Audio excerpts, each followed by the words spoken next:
Hey everyone, Golden Ninja 3000 here again. Today I'm very excited to be reviewing LEGO Harry Potter set number 76417, Gringotts Wizarding Bank Collector's Edition. This set has 4,803 pieces, 13 minifigures, and retails for $430 US. It released on September 1st, 2023, and I think that this is the fourth largest Harry Potter set ever. You do get a complete Gringotts with the vaults. I keep calling them the dungeons, but they're the vaults underground. You have the bank itself, which is modular and can connect to the 2020 Diagon Alley set. And then, of course, you also have the Ukrainian Ironbelly dragon. LEGO Harry Potter fans have been dying for a modular compatible LEGO Gringotts set since Diagon Alley was released in 2020 and Gringotts surprisingly wasn't part of it. I know I've been asking for one year after year and I've been disappointed at the other direct-to-consumer sets we've been getting. Even though I love those sets, I was always sad that they weren't Gringotts.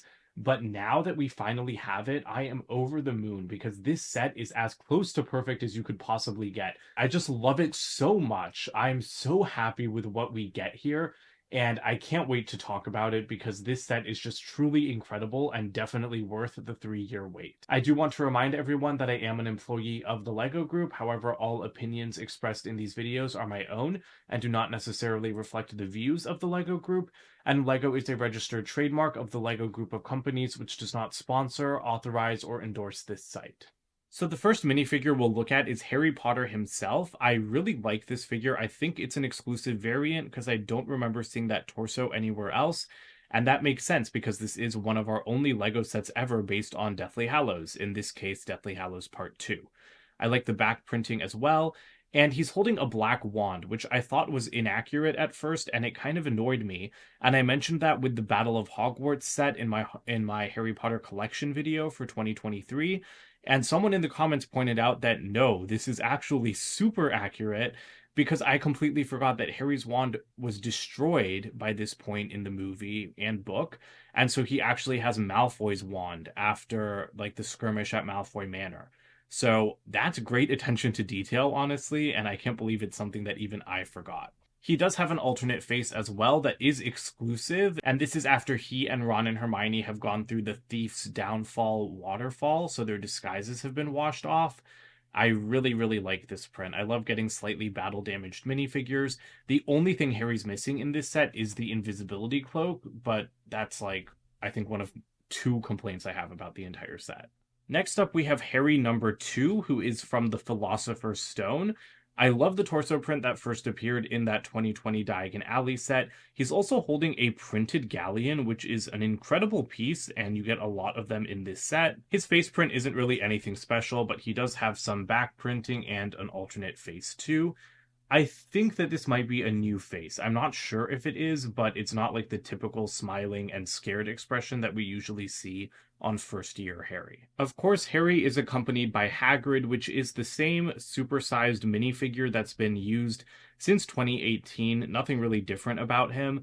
And this version also came in the 2020 Diagon Alley set, but it's always nice to get him. Hagrid is a great character. I think the next steps for this figure in future sets could be giving him back printing and an alternate face. Next up is Dragomir Despard, I think that's the character's name, which is the disguise that Ron takes on when they sneak into Gringotts, and I do not mean to make that rhyme. I love the torso printing. It's super accurate to the movie. I really like the hairpiece too, which was, I think, created, for Mad Eye Moody in the first collectible minifigure series for Harry Potter. The face print is just great. I don't know if I already said that. But the leg print is also nice, just that typical robe piece. Then he does have a little bit of back printing. And then you do get an alternate Ron face after going through the Thief's Downfall. And you also get a separate hairpiece so that you can complete the drenched look. Next, we have my favorite minifigure in the set, the best Bellatrix Lestrange LEGO has ever made. I love Bellatrix as a character, and this minifigure is just finally perfect. I like her face print. She reuses Mantis's face from Guardians of the Galaxy in the sets, so this face does look more like that existing print. I really like the kind of hollowed out eyes that Bellatrix got on the CMF figure in Series 2 when she was in her Azkaban outfit, but this face definitely fits and the cheekbones are great. The torso print is also fantastic, and she finally gets dress printing. That has been my only complaint about the Bellatrix minifigures we've gotten since 2020. I love it when the LEGO group prints these dress pieces, and the design on this one is really excellent. The previous minifigures just had plain black dresses, and so it just made them feel a little bit unfinished. But this one, it's perfect. And it's even more perfect because she even has printing on the back of the dress. This is not something that's done all the time, but again, I really love it when it is because the back dress printing just elevates these minifigures to another level entirely. It's just such a treat to see. And Harry Potter minifigures with the dresses, when they're printed, they really go all out. Like Dumbledore, McGonagall, Trelawney, Rowena Ravenclaw, Bellatrix, they're just all really, really awesome. But of course, this is actually Hermione disguised as Bellatrix. So you get Hermione's face, and there's a better look at the back printing. And I'm actually going to spin her head around because first of all, I love the expression on her face because we never see Hermione that angry in Lego form. But she gets a new kind of hairpiece. It's not a new mold. It's just a piece that's never been used for Hermione before. It's Aquaman's hair from the DCEU, and that's because it's supposed to look wet, because she just went through the Thief's Downfall. And then she even comes with the beaded bag from Deathly Hallows, which is such a nice reference and the perfect accessory to give her. It's just made with a printed minifigure head and a flower piece. And yeah, I just love this minifigure. It's so great. Because Gringotts is run by goblins, we get a ton of them in this set, Griphook being the one that we know best. There's a little bit of dust on him. I only built this set like a week ago, but dust settles fast. He comes with the Sword of Gryffindor, which was created for him in the second minifigure series. You know, it was a brand new mold at the time, and it's been used in a bunch of sets since then and still looks incredible. I like his torso print. He's got the short legs, printed arms, which is awesome to see. All of the goblins in this set are pretty detailed, to be honest, and all of them are using this kind of hair and ear combination that, again, was created for Griphook in the second minifigure series. You also get an alternate face for him, and he's obviously a necessary inclusion for Diagon Alley, so I'm happy to see him here. Next up is an unnamed goblin employee who is holding, I think, like one of the lanterns that they hold as you go down the minecart system. So that's a great build. I like his face print too, and I love the torso with the dual molded arms. That's really deluxe for just, a random goblin in Gringotts. He also has an alternate face, but this is a little bit different. It's not the same character. As you can see, they're completely different face designs. This is actually just to cut down on costs so that you can get more unique expressions, but only having to make prints on 2 new heads instead of 4. So that's really clever. So you have basically 2 characters on this one head, and you have the same case for another one of the goblins in this set.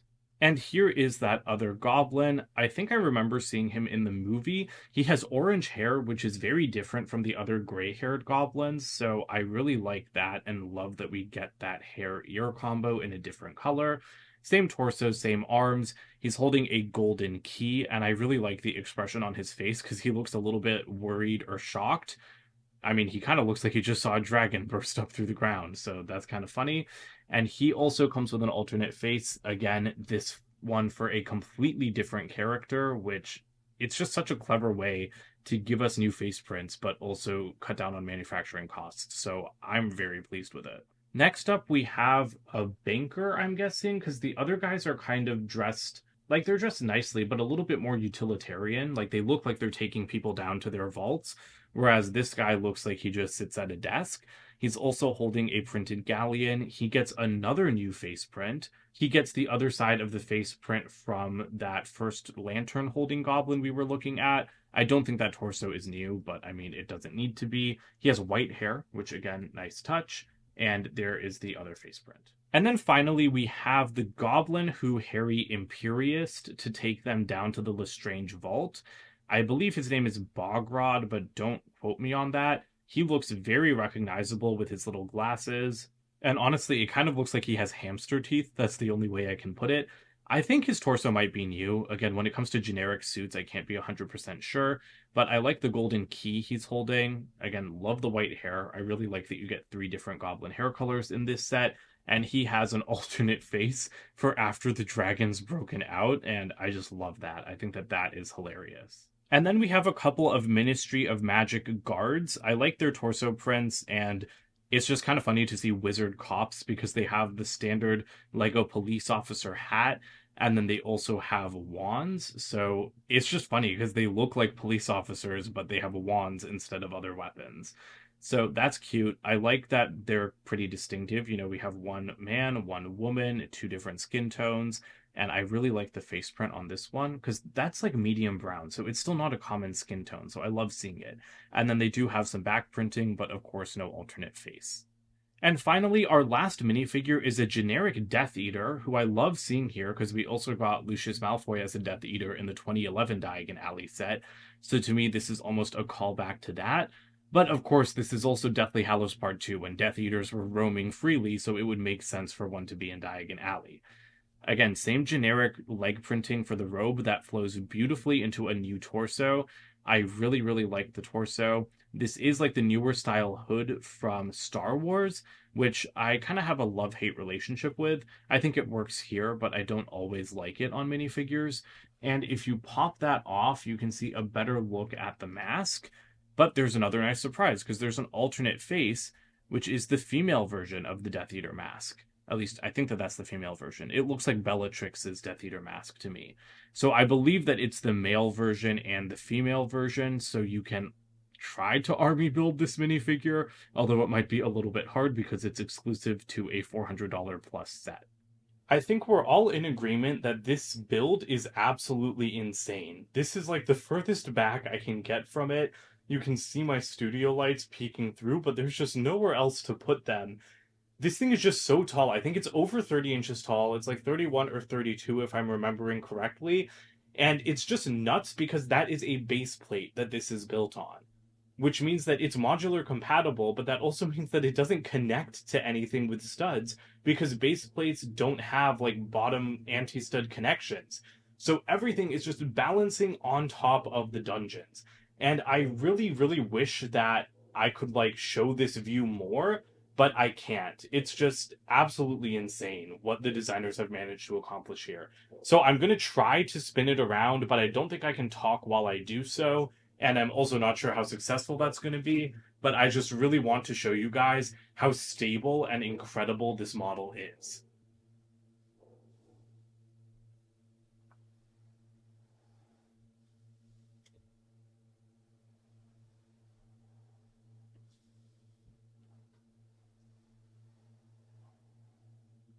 So you start at the top with the dragon, which does clip onto that dome, and then you go down into Gringotts and the magical Menagerie, and then you go all the way underground to like the twisting minecart system that takes you around 3 different vaults. So there's a lot of stuff to look at. This is going to be a really long review, but let's go ahead and start with the dragon, which I'll tell you right now is one of the greatest builds that LEGO has ever done for a brick-built dragon. Before I forget, I actually want to talk about these little coins first. These are like just kind of extra pieces because this is a collector's edition set.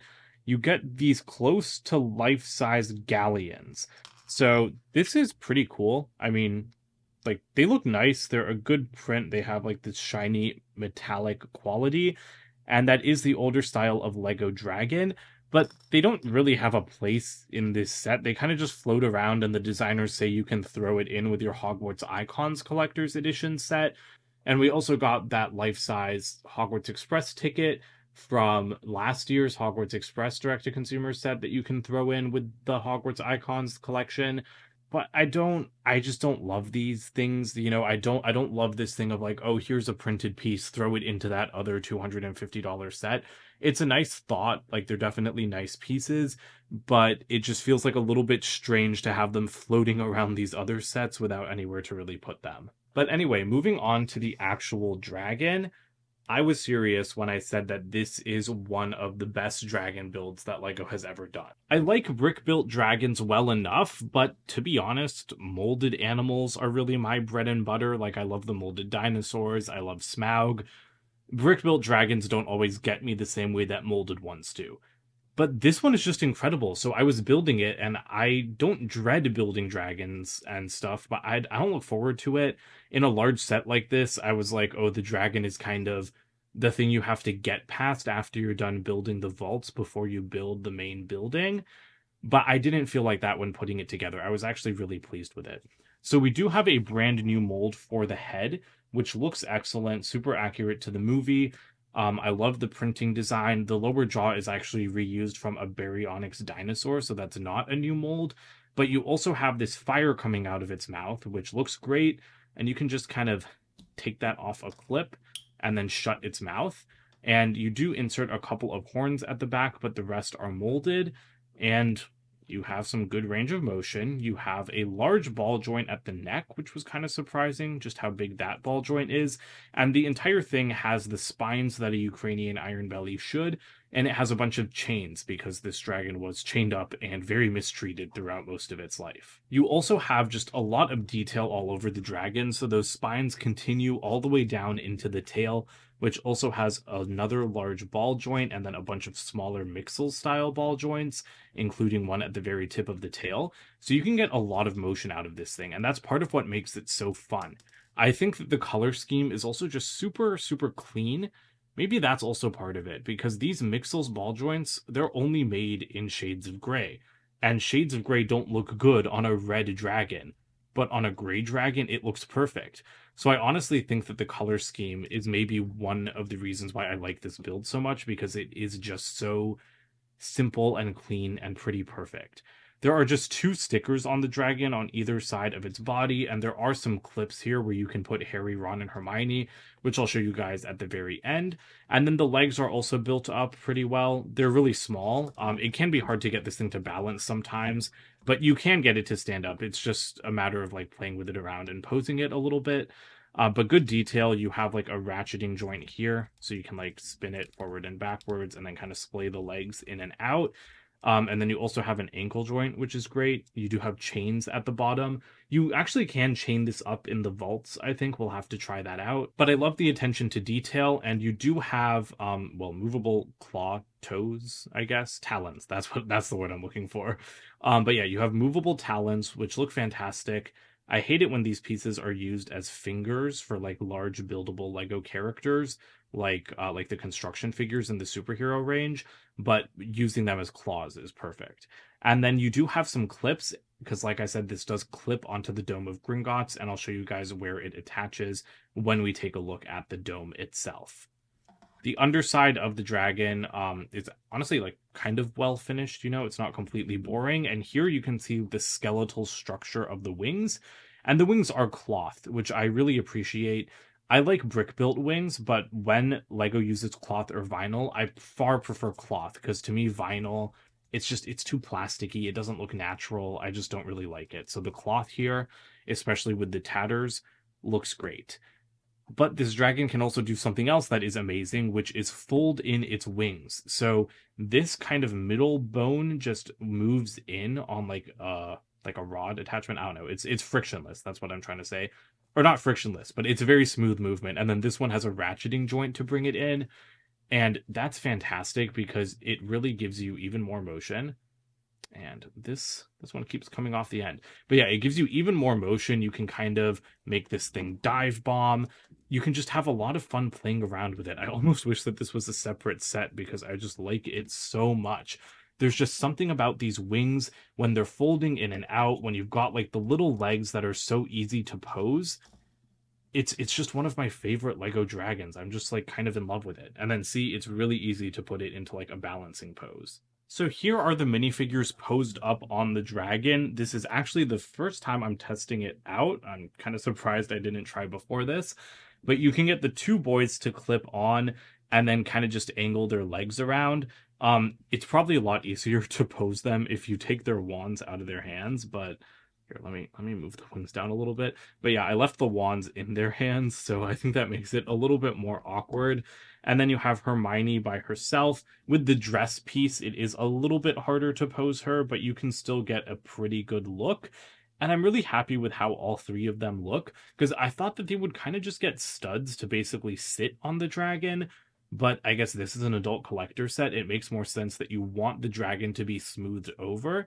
And then also giving them the bars just makes it look a lot more chaotic. It does make it look like they're clinging on for dear life, which is how they looked in the movie. So I'm pretty happy with this. But the last thing I want to show you with the dragon is how easy it is to get into kind of a walking pose. So I'm just going to go, or sorry, yeah, a walking pose. Yeah, that's what I mean. But like walking on the ground. So I want to fold in his wings just a little bit, or I guess all the way actually.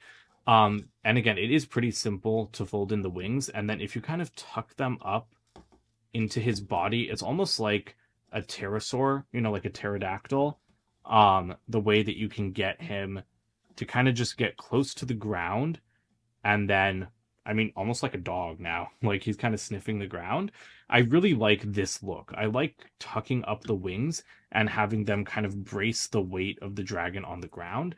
But honestly, I don't really think he can get any lower. Like the legs only move forward so much. And then they also splay outwards, right? So that's kind of like the best you can get for walking on the ground. But this is like the pose that he should be in when you're trying to chain him up in Gringotts, which I will do when we look at the vaults. So here are the Gringotts vaults, but before we go ahead and take a closer look, we need to get that building off. And so you might be wondering, like, how do you get something like this off? And honestly, how does it even connect?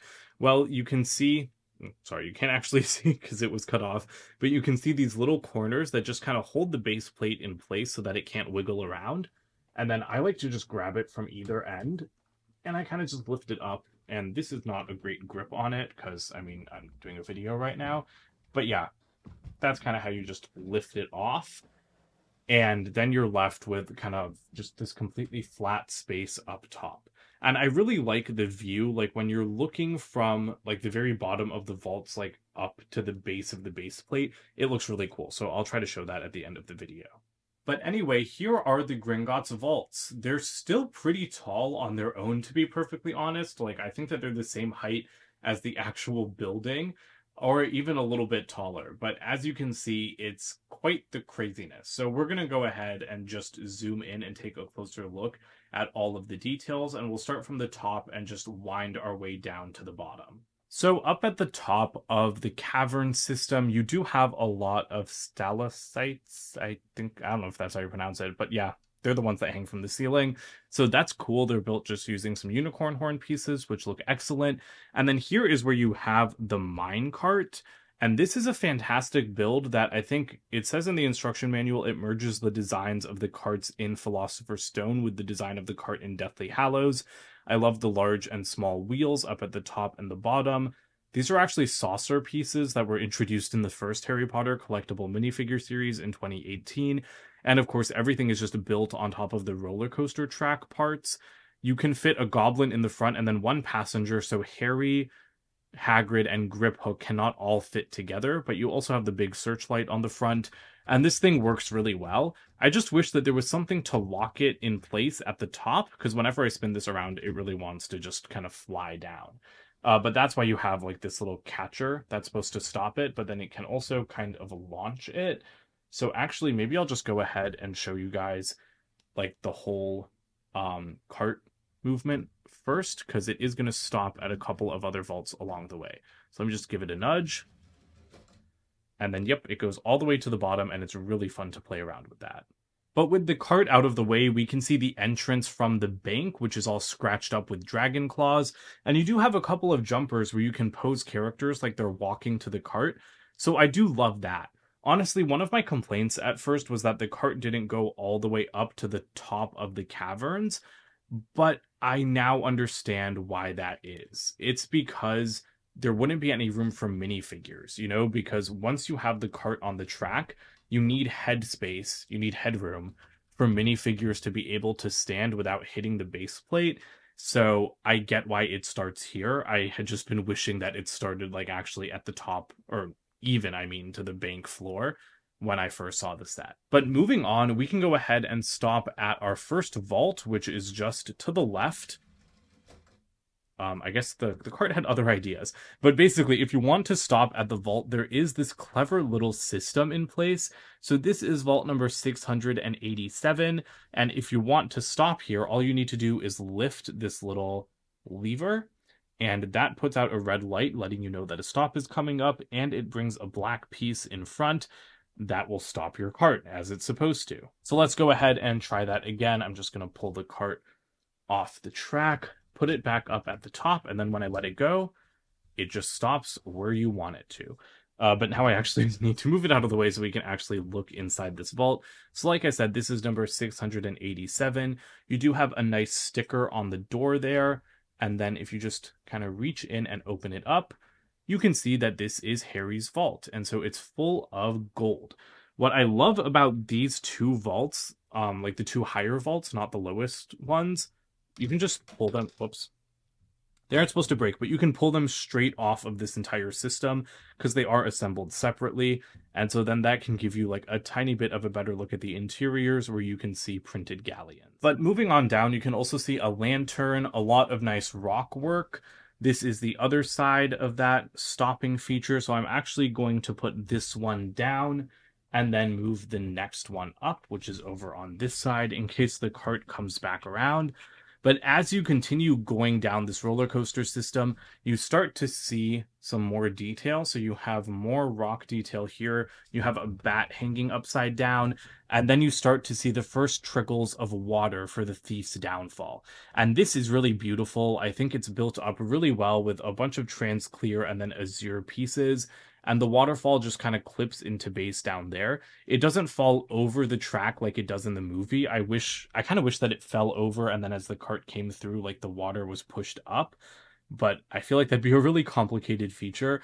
It was probably a decision between like play and display, and this is much better for display, so I get it.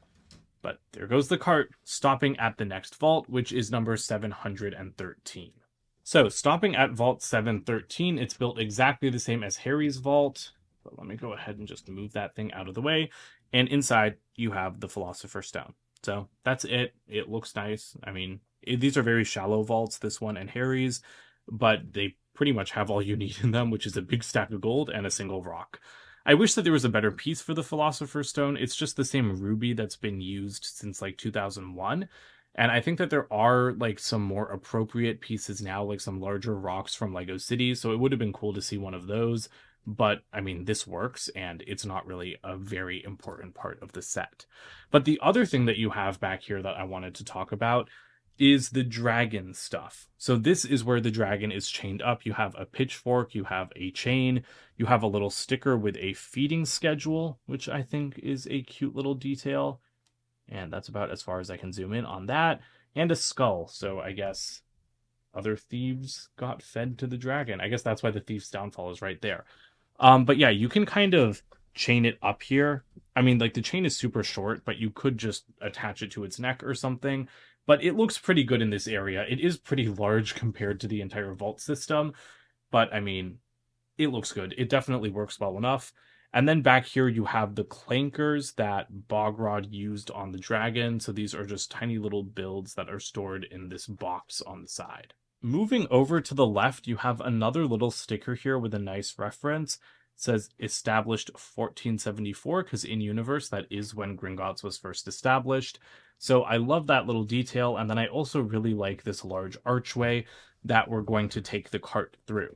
So I'm just going to go ahead and drop the stopper and let it roll on to our final vault and one of the most interesting parts of the set, in my opinion. Coming through the archway, again, more nice rock detail, masonry bricks, some lanterns. This entire thing is built up really well, and it was honestly fun to build. It wasn't like a boring build, so I was really happy about that. Zooming in on this final vault, you can see that like the place where the vault track stops, the cart doesn't go all the way there because it kind of comes down with so much force that it ends up like bouncing back and then knocking this down, which I think is kind of hilarious. And as you can also see, I'm constantly breaking off like this rock because when you reach in to go to the cart, like that just always breaks off. But whatever. Also, more lanterns. I really like all of the lanterns around. Like, this thing's very atmospheric for, you know, just like this giant triangular stand, for better or worse. Like, that's what it is. It's a stand for Gringotts, but it's really excellent. So I'm actually just going to take this whole thing off the track and then put it back up at the top and put a stopper on there, because we need unrestricted access to this vault. Because this is the Lestrange vault, which does not have a number, and it has a holographic sticker on the door, so it's kind of like rainbowy. Oh, and it's in the shape of a minifigure hand. Were they supposed to like put a handprint to access the vault? I don't remember. But the point is, when you open it up, you can see there's a cup in there. There's just one cup. There's also a sticker. I actually can't zoom in anymore. But there's also a sticker in the back, and I don't know if it's visible, so I'm just going to go ahead and turn on my phone flashlight. And there, now you can see it a little bit better, but it's just a sticker showing some gold. But you can just reach in and grab Hufflepuff's cup. There's nothing stopping you from doing that, right? So when a minifigure reaches in, you get a bunch of goblets. This is such a clever, clever feature, because this is what happened in the books and in the movie. There was the Gemini curse on the objects, so anytime you touched something, it would duplicate. And the fact that the LEGO designers managed to get 16 goblets to pour out of this vault, it's just insane. Like, they don't stop coming. Like, look at how much is in there. I feel like Harry, Ron, and Hermione did. I mean, I just dropped at least 4 on the ground around me. But I feel like they did. Every time I do that play feature, every time I activate it, I feel like I'm drowning in just a swarm of goblets. And I love that the LEGO designers were able to give you that feeling, because I was expecting, like, oh, maybe they got the feature in there. Maybe, you know, like 2 or 4 cups would come out, but 16 cups come out. So that's just insane. And also, I broke that rock piece again. But yeah, it is kind of hard to get your fingers in there. But I mean, I have adult-sized fingers, and I can get pretty much everything if I just try for like a minute. But this vault is much, much deeper than the other ones. So you can close that back up, and then the way that you reset this feature is you'll notice that little diamond-shaped hole by the track, and you just shove the goblets in there. It's honestly, this is a little bit of a tight squeeze to me, like just getting the goblets in over like the swell of track. It was a lot easier to put them in before the track was placed. But yeah, it takes a little while, but basically you just need to fill up all of the goblets, and it's kind of painful, but the play feature is definitely worth it, because I didn't think that something that perfect could be accomplished in a set like this. I'm going to show the play feature one more time. Oh my god, that rock broke again. But I'm going to show you the feature one more time with a minifigure this time. So I've got Harry. Let me make sure you guys have a good angle. He's just going to go in there. And there we go. Now he's drowned in cups. But that's not all there is to the vaults, because there was a gift with purchase set that came out at the same time as Diagon Alley, as Gringotts, the Gringotts Vault. I keep saying Diagon Alley. Basically, you can just remove this section, and then this gift with purchase just connects directly onto the end of the cart system. And then if you lift up this little stopper piece and then put this one on the other end, you can see you do get a second minecart, but I'm just going to take that off for now and let our original one run down. And then it goes all the way to the new vault, which is gigantic, very large, even deeper than Bellatrix's. And this is actually where you do get something that you can do with those galleons, which is insert them into here, almost like a piggy bank. So that's a really great gift with purchase. It really looks excellent paired with the rest of the vault system. And I do think it goes a long way to making this set feel even cooler, because now you have 2 carts, so it really feels like there's carts whizzing all over the place, getting to every customer's vault. 3 vaults is a lot for this set already, but then to have a 4th one is even cooler.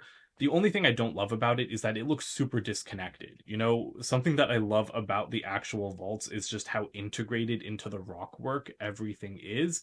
But the Gringotts vault set isn't quite the same. And I have a separate review on that set coming out pretty soon, so keep your eyes out for that. But the very last thing I want to talk about with the underground section is just what the top of it looks like. So I'm just going to tilt the entire thing, even though I don't think that this is really advisable.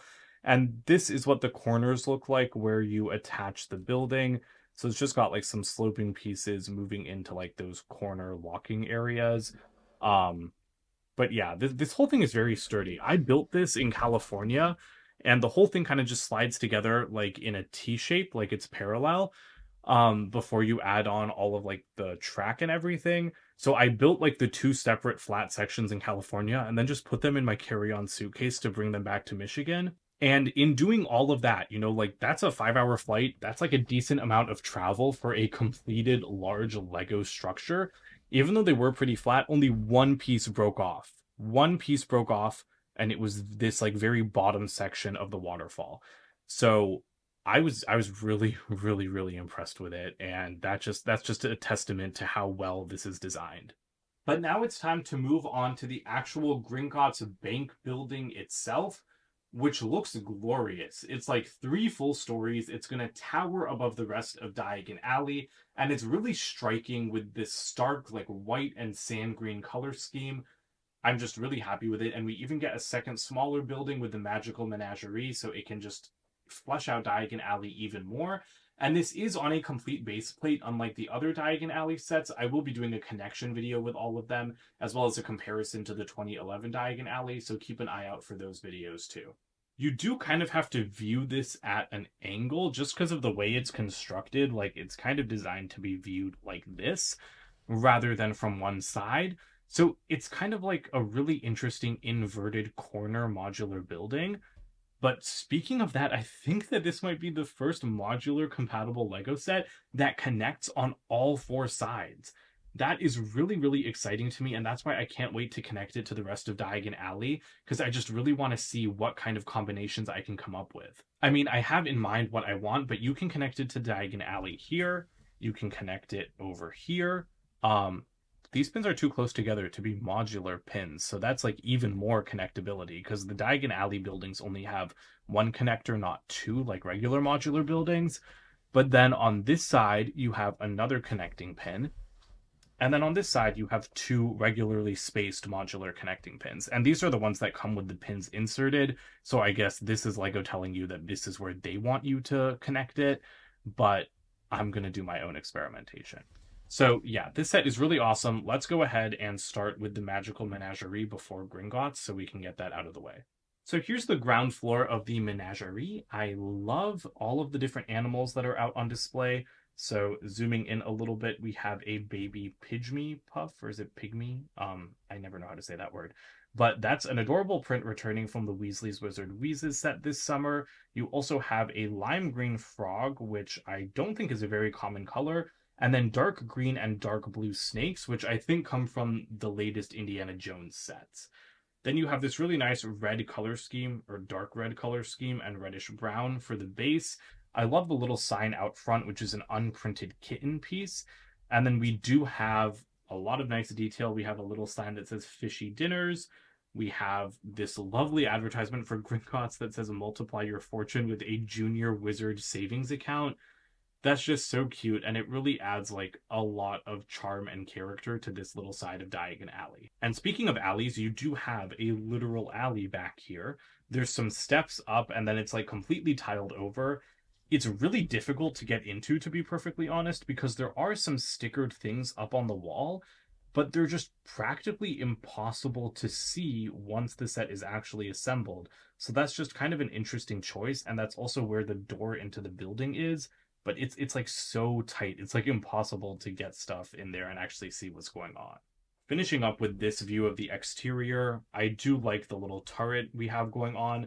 I love that kind of slanted window in the back of the alley, and I really like the sand green color scheme in general for the top floor. I really like the way that all of this is built. It looks excellent. And then spinning it around, the other side of that sign says brews and stews. And then we do have a little ad for fang brushes, and there is a spider brushing its fangs in the Lestrange vault as you build it. But once it's assembled, you actually can't see it at all. So it's just a little Easter egg for builders. And then over here, you have some kind of, not graffiti, but just posters, I guess. on the back of the building. So the dark mark spotted, public notice, beware, and then undesirable #1. So a lot of different references to different Harry Potter stories. And then all the way at the bottom, there's a chocolate frog with a printed chocolate frog card. So I just love all of the Easter eggs that we can see here. But the way you get into this building is kind of interesting because you'll notice it's fully enclosed, which makes it the only building in Diagon Alley to be fully enclosed. But you just take off these sections. I honestly don't know why it wasn't just left open backed. I mean, I know that this area kind of needs to be strengthened to connect it properly to Gringotts, but these parts could have just been left open. But I really like that they were closed up. It makes it pretty cool. There is another sticker that you can see better here. This is usually hidden away in the alleyway, but it says owls, bats, and cats with different prices. And if you zoom in on the ground floor, I hope that that is not too dark, but actually I'm just going to go ahead and do my phone flashlight again. You can see a cash register, there's an egg in the corner, and there's even a poster on the wall that's really hard to see, but it says Ashwinder eggs for sale. And then there is a fang brush. And then honestly, with the phone light, you can kind of start to see those stickers on the left there. It's really hard to see them in the alleyway. But yeah, it's a lot of detail for an area that you're not really going to see that much. And then moving up to the second level, next to the fang brushes sign, inside here, it's kind of just a storage area. So you have, oops, how do I get the light? I'm not great at lighting stuff, as I'm sure you can tell. But there's a little bat in there, and then it's just a storage area. So there's like some newspapers, and that's pretty much it. So yeah, it's a cute area, but it's not even enough space to really put a minifigure. And then before we get to the rest of Gringotts, sorry, we're just gonna finish up over here. There's a little archway into, I don't know if this would be Nocturne Alley over here, but it feels like you're leaving Diagon Alley to me. There's a little stack of cauldrons, which are using those transparent clear superhero posing pieces. And then moving up, you have a couple of owls. So I love that one of them is posed on, again, one of those newer trans clear superhero curved pieces. And it's flying and carrying a letter, and then this one is kind of just perched there. But if you spin this around to the back, you can see the other side of the archway. You've got the dark mark graffiti on the wall. You have more posters with some Gringotts ads. Fenrir Greyback is wanted, and then more undesirable #1. And then up here, you have a newspaper, which I think is a new print. I don't remember seeing this before. It says The Boy Who Lies on it. So this is an interesting print. I don't know if it's exclusive to this set, but it's new to me, so that's really cool to see. Or, I mean, maybe it's not new to me, and I just forgot about it, and maybe I've seen it before. But yeah, it's a nice addition. And then you also have a little bit of water that's dripping down from this drain pipe on the side of Gringotts, and there's an advertisement for pumpkin juice, which I love. Like, the graphic design on this sticker is just really, really cool. And then finishing off with like the non-Gringotts part, I guess, you just have some chimneys all the way at the top. But now it's time to actually look at Gringotts. So here is like the first little area, I guess we'll see. There's a little sculpture in the wall alcove, and then this is like a side entrance, or maybe this is supposed to be the entrance to the vaults. Actually, yeah, I think that this is supposed to be the vault entrance. It looks like a jail, but it's not. So that leads into the interior, but we're going to look at that last because I want to talk about the rest of the exterior first. So starting from this side, you can see that everything is tiled off. Like, you just build a bunch of bricks with studs on the side up here, and then you tile everything off, and it creates this really beautiful segmented appearance that's just so fantastic. It's so deluxe. It's so satisfying. And it wasn't like annoying to put together or anything like that. So I'm super happy with it. You have little stickers depicting the windows with sand green curtains, and you can even see like a little quill poking through that one. So that's really nice detail. There's also a little lantern on the side, which is built in the exact same way as the other lanterns in Diagon Alley. So I'm happy to see that. And then in the corner here, this, I think, is supposed to be the side entrance to Gringotts. This isn't a real side entrance, though. Like, there is a sticker on it and everything, but it's not a working door. Like, you can't actually get into the building. It's just for appearances only, which is a little bit disappointing, but, I mean, I'm glad it's there at least for appearances only because it does appear to look very nice. So I'm happy about that. Continuing back around to the front, you can see that we have the same kind of cobblestone style as the rest of Diagon Alley, which I love. You also have a lot of jumpers to pose figures, like more than you have in this set. So I'm really excited to populate this with some more characters. And then you do have the famous like wonky pillars. And this is the worst part of Gringotts. This is like the worst part of the set. It's these two stickers. And stickers being the worst part of a $430 set, I think is a sign of a pretty good set. So yeah, it does say Gringotts Bank. Funnily enough, this is exactly how the stickers were in the 2011 set as well, which I'm building right now. And unfortunately, the corner of my sticker isn't like stuck down properly because I had to readjust this. I am not going to cut my stickers. That the thought of doing that disgusts me, but I did try to get them as close together as possible. And honestly, from far away, it doesn't really bother me because I'm focused on the building, not the stickered name. That being said, I feel like there must have been a way to avoid this. This is kind of a ridiculous request as a fan, I will admit to that, but I wish that a custom mold had been created that was like the size of these two pieces together so that one sticker could have been applied. That would have been truly amazing, but I also understand that that's not really how making new Lego pieces works. So fair enough, but yeah, I wish this had been avoided, but this being the worst thing in the set is pretty good to me. Moving up, we have our first balcony, which has straight pillars, and then we have a tilted balcony with a tilted window that just looks wonderful. I just love like the helter-skelter look of the whole thing. It's just beautiful. And then of course at the top we have the dome, but we're going to look at that more when we look at the roof at the very end after doing the interior. But the dome itself looks pretty good. It's the plainest part of the set by far. I wish that I don't know. I mean, maybe stickers could have been applied to give it kind of the same segmented look, but I mean, it looks good. I thought it looked too plain in images, but in person, I like it. The only other kind of design complaint I have, I guess, would be the doors, because I just opened the doors for the first time when I was photographing this set earlier today, and they open outwards, which I don't know if this is accurate or not to the movie, but because of the pillars, it kind of knocks into them. It knocks them out of alignment a little bit, especially this one at the back. So if you want to keep the pillars wonky, you can't open the doors even like half of the way. And then if you want to open them half of the way, it knocks the pillars out. And it's just not a great look, I feel, because it's like super tight. It's hard to get your fingers in there. I kind of wish they opened inwards. I don't know if they open inwards in the movie, but I think for the set they maybe should have because it would have been better in my opinion. But moving on to the other side, you have the same kind of segmented look, another lantern. This is the side with the alleyway, so I think it's a little bit more interesting, It's got a little bit more detail to me. You have more stickered windows, and then actually at the very top, you have a nice little detail, which I appreciate. Some people don't like stickers. I'm not bothered by them. You know, they add a lot of detail, and prints would be wonderful, but stickers are really not that big of a deal. You have a little goblin peeking out of the window. So that's adorable. That's the kind of detail I feel like you see in Lego Friends, where like physical objects for Lego are represented by stickers, but it's just cute. It adds a little like another Easter egg to the set. Moving on to Gringotts interior, there's actually like a lot to see in here, and I think that it's done very well. So we're gonna go ahead and start on the ground level. I mean, honestly, it's kind of all one level. Like it's a little bit split level, but it's I think very different to the 2011 version. Even though I actually haven't built 2011 Gringotts yet, I've only built Ollivanders and Borgin and Burks. But anyway, here we have the main atrium, and you can see a lot of the familiar details that we know from the movies. First and foremost being the desks that the goblins sit at.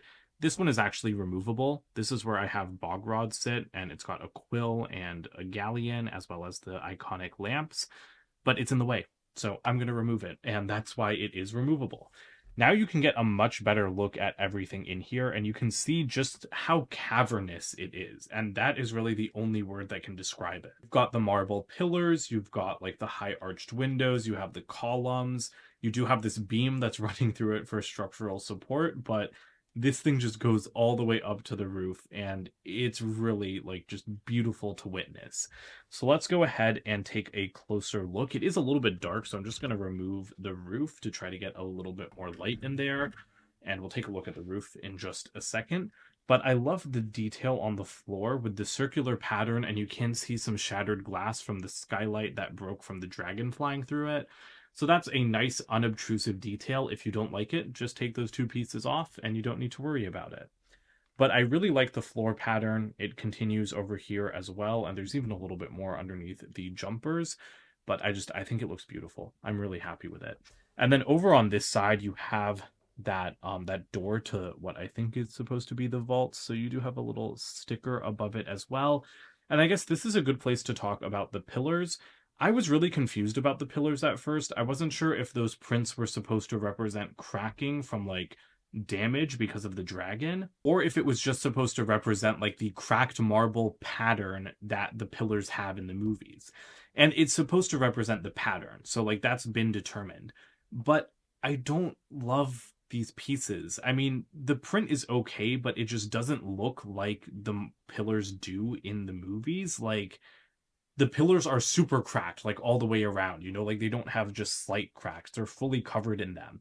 And so what I really don't like about these, I think the prints are pretty decent, especially when they're stacked, but I don't like the huge empty areas. That's what makes the entire interior look off to me. In the movie, these things are cracked top to bottom, but in the set, it's like crack, not crack, cracked, and I just don't like that difference. These are prints, that's awesome. They're exclusive prints for this set, but I really wish that we had just gotten a bunch of those prints. I wish that we had gotten every single one of these pieces, I think, should have been printed so that the pillars could have been cracked top to bottom. Because as it stands, they just alternate between cracked and smooth, and I think it makes it look really weird. I want like a whole stack of just cracked pillars because that's what they're supposed to look like, and if that's what this print is going for, then I think that it should have been committed to 100%. So I will be buying some of these extra pieces on Bricklink or something so that I can make all of the pillars cracked, because I just don't like the alternating stuff. I like the print well enough, but I don't like how it goes from cracked to plain. I really like the windows though. These are on like a holographic sticker sheet, so they are really shiny. Or not holographic, like a foil sticker sheet. So they are really shiny. They're magical windows because the outside is like completely covered up, right? And so actually this window right here, this is the one that's the door to the exterior that doesn't actually open. I feel like it could have been a door, to be perfectly honest, but oh well. I really like them. I also really like just all of the detail in the front, and then you also have a gigantic glass chandelier that looks beautiful, and I'll try to get us a little bit of a better look at it from the other floor. But you also just have like these little kind of beams running through, and I really love the way that like these ionic columns are represented using those decorative scroll pieces. And you have like a gold ingot that's fallen down from above onto there. So that looks pretty perfect. And then, of course, you have all of the goblin desks. They look pretty nice. They have the iconic lamps. They have what I think are little stacks of papers. You can just take these out and place goblins on those jumpers right there. And then that one, when you remove it, there's a galleon underneath it. When you remove the other ones, there's just a plain dark bluish gray round tile. But I really like how easily removable they are. Whoops. The lamps are a little bit easily breakable, as you can see. But I love how easily removable the desks are because it's super hard to pose figures in here. I mean, it's a nice space, but it is like a little bit tight because it's at a weird angle. So being able to take the desks out and then put a minifigure on them and then put them back in is very, very helpful. So overall, I really love this interior because it's just such a nice look. Like my favorite thing to do is just to go like as low to the ground as possible and then like stick the camera as far as I can into the building and then just like look up so that you can see the roof. And I mean, it doesn't work so well like with my filming camera, but it works really well with my phone camera. So keep an eye out on Instagram for pictures. Moving up to the next level, like I said, it's kind of split, so it's not a complete next level because you still have the whole atrium thing going on. But you have a little railing over here. You do have a tiny desk for the goblins to be writing at, which I think is adorable. This is like a little box in the wall, and then inside, I think this is what this is what Dumbledore gave to Hagrid. It's like a little tile that for some reason is really hard for me to get out. But this was made just for this set. It says top secret, and I believe this is what he put the Philosopher's Stone in before he actually put it in the vault. Or he took it out of the vault and wrapped it in that. I don't remember. It's something or the other. And you also have this wonderful portrait of a goblin up on the wall, and that is actually the design of the goblins from the 2011 Diagon Alley set. So that's a really, really nice reference. You also have like these little lights on the wall. I love the reverse side. These are like the stickered windows from the outside, but because they're stickered on, again, like foil sticker paper, they do shine on the inside. And so that just adds another cool dimension to the interior. And then you have a stack of brick built books and then a bunch more gold with some more printed galleons and some papers on the floor. And then on the other side, you've just got a whole pile of gold, just a bunch of ingots and then like a goblet. You do have a stickered bat on the other side of that window, as well as another wall light. And then you have a little treasure chest, and inside it is, you guessed it, a bunch of gold and then a couple of trans orange pieces as well. But putting that back, I do just want to take a quick look at the chandelier because, like I said, this is kind of a better view of it. It just hangs right there in front of the door. Of course, you would usually have like another chandelier hanging in the middle, but there's not really a good place to put one, especially because the roof has a skylight. So that's kind of the best way to do a chandelier. And I think it looks gorgeous. Like it's mostly in trans clear with like one dark tan piece, but it looks really cool. And you can kind of swing it from side to side, and you could even like break it off and have it come crashing down to the floor if you wanted to. And then above it, you do just have that kind of wonky window with another wall light. And I really like the bands of dark tan and white that are built in, like from the interior. Like that looks really good, that wall. And now we come up to the roof. It's just a gaping hole right now, but you can just slide this little angled bit in. It doesn't attach with any studs, which I don't love. I prefer to have at least one stud attaching a roof because I don't want it like sliding around. I mean, not that this one really slides that much. I mean, it does lock in place, so I guess that's good. But I don't know. I want a stud holding it in place too. It is pretty nicely detailed though. Sand green, beautiful color. You have some broken glass. You have just like some general stonework kind of detail. And then of course you have the skylight, which is made with just some trans clear windshield pieces. And again, there's a bunch of broken glass because the dragon burst out of the skylight. I don't know how the whole dragon fit through a hole that small, but I do have to say, I wish that you got the other piece. Like, I wish you got another transparent windshield piece so that you could fix the skylight. I'm fine with leaving it broken, but I know that some people will want to have a whole skylight and not a dragon broken one. And this kind of reminds me of the Daily Bugle set, which had the smashed open windows when the Green Goblin was like flying through, except the designer made sure to include enough pieces so that you could like rebuild that window to be unsmashed if that's what you wanted. And I think that's what's going on in the new Avengers Tower set as well. And so I wish that we just had that same kind of attention paid in Gringotts. But again, I'm not really that personally bothered by it because I'm going to leave it smashed. The last little thing we have up here is the dome, which I said we would take a closer look at. It's really close to the camera. But I mean, it looks great. It's got this small little window. It's topped off with like this nice little finial almost. I don't know. It's like a pearl gold minifigure head and like one of those steering wheel piece things. I don't even know what to call them, but it looks pretty nice. And that's where the dragon's feet clip on. We're going to take a look at that in just 1 second.